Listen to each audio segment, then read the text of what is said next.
कभी मत भूलना उस महान इंसान को, जमाना कहता है बाबा साहब भीमराव अंबेडकर जी को। गर्व महसूस हो रहा है कि अपने समाज से ये युवा साथी उभर के आए हैं। नहीं तो आप नजर मान लो, पहले हम कितनी जयंती मनाते थे, अभी 2-3 साल से ये युवा साथी आप सबके सहयोग से ये जयंती का प्रोग्राम कर लेते हैं।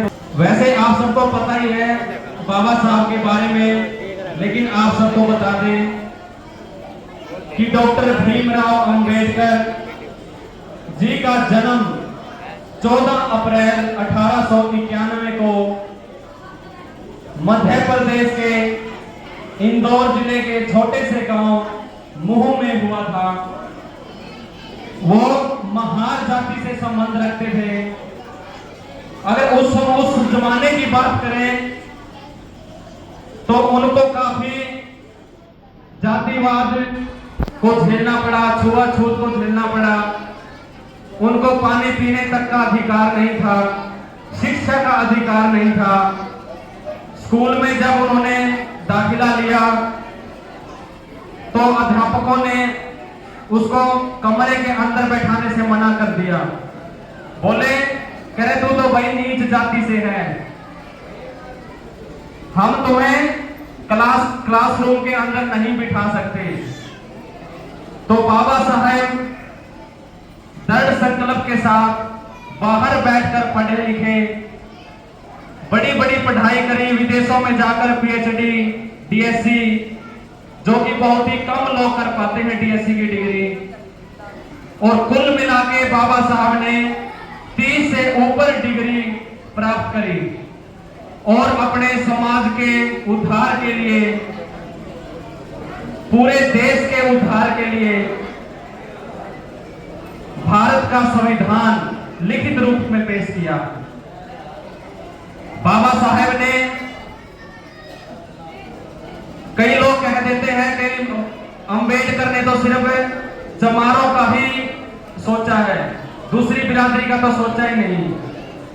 तभी बाबा साहब को सिर्फ अनुसूचित जाति या जिसको दलित भी कह देते हैं, कह रहे सिर्फ ये तो इन्हीं का भगवान है, इन्हीं का मसीहा, हमारे लिए क्या किया है। लेकिन आपको बता दें 40-50 सालों तक जो विकसित बड़े बड़े देश हैं, अमेरिका, ब्रिटेन, इंग्लैंड, ऑस्ट्रेलिया, इन देशों में 40-50 सालों तक भी महिलाओं को वोट देने का अधिकार नहीं था। लेकिन बाबा साहब ने संविधान में सबसे पहले महिलाओं को वोट का अधिकार दिया।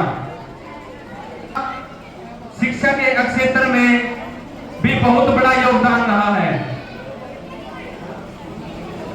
क्योंकि शिक्षा से वंचित रखा जाता था महिलाओं को। उनको सिर्फ गृहिणी के रूप में ही रखते थे। कह रहे तू तो घर का काम काज साम, स्कूल में या पढ़ लिख के क्या करेगी। तो बाबा साहब ने महिलाओं के लिए भी शिक्षा के अवसर प्रदान किए। एक जिक्र है कि जब बाबा साहब स्कूल में पढ़ते थे तो उनको पानी पीने तक का अधिकार नहीं था। मटका रखा होता था पानी का बाहर, तो अंबेडकर खुद वहां से पानी नहीं पी सकते थे।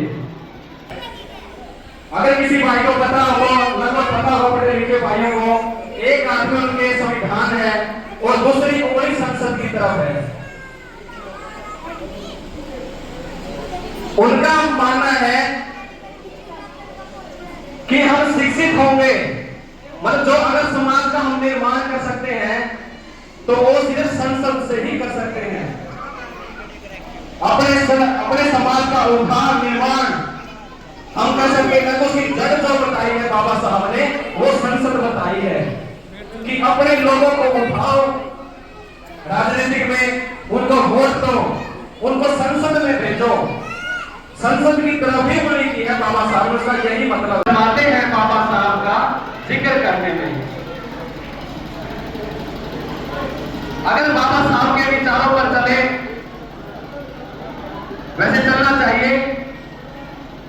जयंती का यही मकसद है हमारा मनाने का। उनके बारे में पढ़ो, बच्चों को बताओ, गुरु रविदास महाराज के जी के बारे में बताओ, डॉक्टर भीमराव अंबेडकर जी के संघर्ष के बारे में बताओ।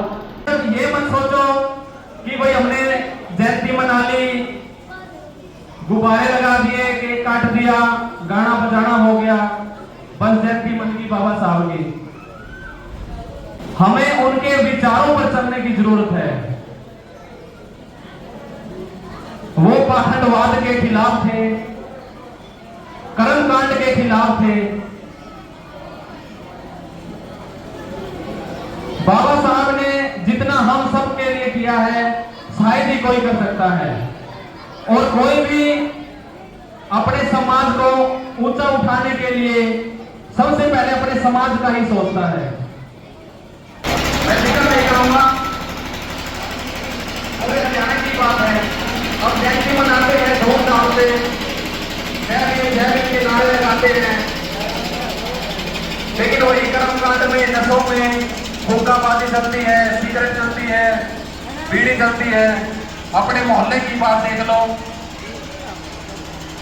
तो आप सबसे गुजारिश है, जितने बड़े बुजुर्ग माता पिता बैठे हैं, छोटे बच्चों की तरफ ध्यान दो, उनकी संगति देखो, उनका फ्रेंड सर्कल, उनके कौन कौन से दोस्त हैं, कहां बैठते कहां उठते हैं,